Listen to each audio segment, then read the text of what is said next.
Hi guys, English medium ಶಾಲೆಗಳಲ್ಲಿ ಓದುವ ಮಕ್ಕಳಿಗೆ ಕನ್ನಡ ಭಾಷೆ ಎಂದರೆ ಬಹಳ ಕಷ್ಟ. ಅವರ ಮಾತೃಭಾಷೆ ಕನ್ನಡವಾಗಿದ್ದರೂ ಸಹ ಕನ್ನಡ ವಿಷಯವನ್ನು ಓದಲು ಕಲಿಯಲು ಕಷ್ಟಪಡುವುದನ್ನು ನಾನು ಕಂಡಿದ್ದೇನೆ. ಅದರ ಕಾರಣ ಅವರಿಗೆ ಮೂಲಭೂತವಾದ ಕನ್ನಡ ಅಕ್ಷರಗಳ ಪರಿಜ್ಞಾನವಿಲ್ಲದಿರುವುದೇ ಆಗಿದೆ. ಆದ್ದರಿಂದಲೇ ಈ ವಿಡಿಯೋದಲ್ಲಿ ಕನ್ನಡ ಅಕ್ಷರಗಳನ್ನು ಸುಲಭವಾಗಿ ಕಲಿಯುವ ವಿಧಾನವನ್ನು ತಿಳಿಸಿಕೊಡುತ್ತೇನೆ. ಕನ್ನಡದಲ್ಲಿ ನಾವು ಅಕ್ಷರಗಳನ್ನು ಸ್ವರಾಕ್ಷರಗಳು ಮತ್ತು ವ್ಯಂಜನಾಕ್ಷರಗಳು ಎಂಬುದಾಗಿ ವಿಂಗಡಿಸಲಾಗಿದೆ. ಈಗ ಮೊದಲನೇದಾಗಿ ಸ್ವರಾಕ್ಷರಗಳನ್ನು ತಿಳಿದುಕೊಳ್ಳೋಣ.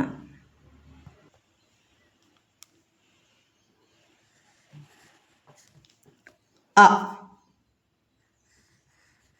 ಆ, ಇ, ಈ,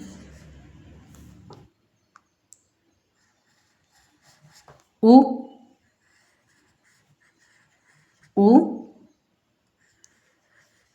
ಋ, ಎ,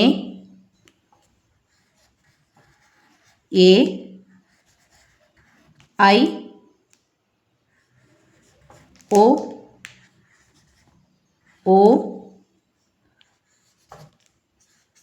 ಔ. ನೋಡಿ, ಅ, ಇ, ಉ, ಋ, ಎ, ಐ, ಓ, ಔ. ಈ ಅಕ್ಷರಗಳನ್ನು ನಾವು ಸ್ವರಾಕ್ಷರಗಳು ಅಂತೇಳಿ ಕರಿತೀವಿ. ಆ ಇಂದ ಔವರೆಗಿನ ಅಕ್ಷರಗಳನ್ನು ನಾವು ಸ್ವರಾಕ್ಷರಗಳು ಅಂತೇಳಿ ಕರಿತೀವಿ. ನೆಕ್ಸ್ಟ್ ಉಳಿದಿರುವಂಥದ್ದು ಅಂ ಅಹವನ್ನು ನಾವು ಯೋಗವಾಹಗಳು ಎಂಬುದಾಗಿ ಕರಿತೀವಿ. ಅಂ,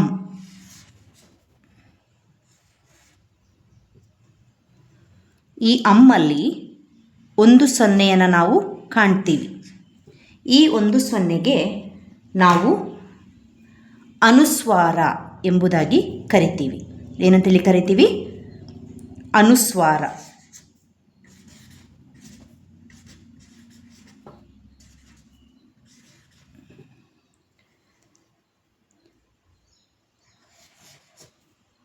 ಅಹ, ಅಹದಲ್ಲಿ 2 ಸೊನ್ನೆಗಳಿವೆ.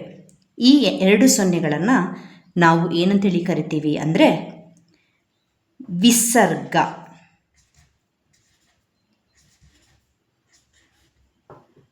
ಸೊ ಆ ಇಂದ ಅವರೆಗಿನ ಅಕ್ಷರಗಳು ಸ್ವರಾಕ್ಷರಗಳು ಮತ್ತು ಅಹ ಅದು ಯೋಗವಾಹಗಳು. ಅಮ್ಮಲ್ಲಿ 1 ಸೊನ್ನೆ ಬರುತ್ತೆ, ಅದನ್ನು ನಾವು 1 ಸೊನ್ನೆಯನ್ನು ಅನುಸ್ವಾರವೆಂತಲೂ, ಅಹದಲ್ಲಿ ಬರುವಂಥ 2 ಸೊನ್ನೆಯನ್ನು ವಿಸರ್ಗವೆಂತಲೂ ಕರೆಯುತ್ತೇವೆ. ಇದಾದ ಮೇಲೆ ನೆಕ್ಸ್ಟ್ ಬರುವಂಥದ್ದು ವ್ಯಂಜನಾಕ್ಷರಗಳು. ವ್ಯಂಜನಾಕ್ಷರಗಳಲ್ಲಿ ನಾವು ಗುಂಪುಗಳನ್ನಾಗಿ ವಿಂಗಡಿಸಲಾಗಿದೆ. ಒಂದನೇದಾಗಿ ನಾವು ಹೇಳುವಂಥ ಕ, ಕ, ಗ, ಗ, ङ ಅದು ಕ ವರ್ಗ ಎಂಬುದಾಗಿ ಕರಿತೀವಿ. ಕ ವರ್ಗ. ಸೊ ಕ ವರ್ಗ ಅಂದರೆ ಗುಂಪು. ಕ ವರ್ಗದಲ್ಲಿ ಬರುವಂಥ ಅಕ್ಷರಗಳು ಯಾವುದಲ್ಲ ಅಂತ ಹೇಳಿದ್ರೆ ಕ, ಗ,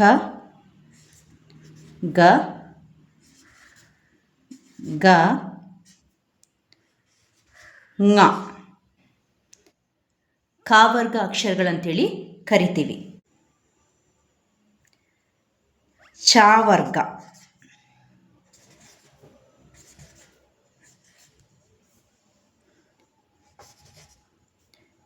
ಚ, ಛ, ಝ, ಝ, ಞ. ಛ ವರ್ಗದಲ್ಲಿ ಬರುವ ಅಕ್ಷರಗಳು ಯಾವುದೆಲ್ಲ? ಛ, ಛ, ಝ, ಝ, ಞ. ಟ ವರ್ಗ, ಟ, ಟ, ಡ, ಡ, ಣ. ಟ ವರ್ಗದಲ್ಲಿ ಬರುವ ಅಕ್ಷರಗಳು ಯಾವುದೆಲ್ಲ? ಠ, ಠ, ಢ, ಢ, ಣ.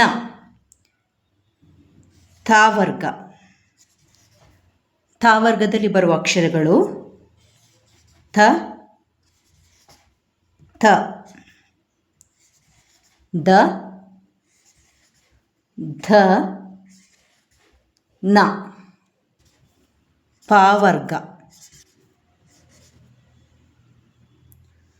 ಪವರ್ಗದಲ್ಲಿ ಬರುವಂಥ ಅಕ್ಷರಗಳು ಪ, ಫ, ಭ, ಭ, ಮ. ಯಾವರ್ಗ. ಯಾವರ್ಗದಲ್ಲಿ ಬರುವಂಥ ಅಕ್ಷರಗಳು ಯ, ರ, ಲ, ವ, ಶ, ಶ, ಸ, ಹ, ಳ. ಈ ರೀತಿಯಾಗಿ ನಾವು ಮಕ್ಕಳಿಗೆ ಕಲಿಸುವಾಗ ಅವರು ಏನು ಮಾಡ್ತಾರೆ, ಸುಲಭವಾಗಿ ಕನ್ನಡ ಅಕ್ಷರಗಳನ್ನು ಕಲೀಲಿಕ್ಕೆ ಮತ್ತು ಕನ್ನಡ ವಿಷಯವು ಸುಲಭವಾಗುವಂತೆ ಮಾಡಲು ನಾವು ಸಹಾಯ ಮಾಡ್ತೀವಿ. ಏನಾದರೂ ನಿಮಗೆ ಹೇಳೋದಿದ್ದರೆ ಕಮೆಂಟ್ಸ್ ಮೂಲಕ ತಿಳಿಸ್ಬೋದು. ಇನ್ನು ಮುಂದಿನ ಅಕ್ಷರಗಳನ್ನು ನಾವು ಮುಂದಿನ ವಿಡಿಯೋದಲ್ಲಿ ಕಲಿಯೋಣ.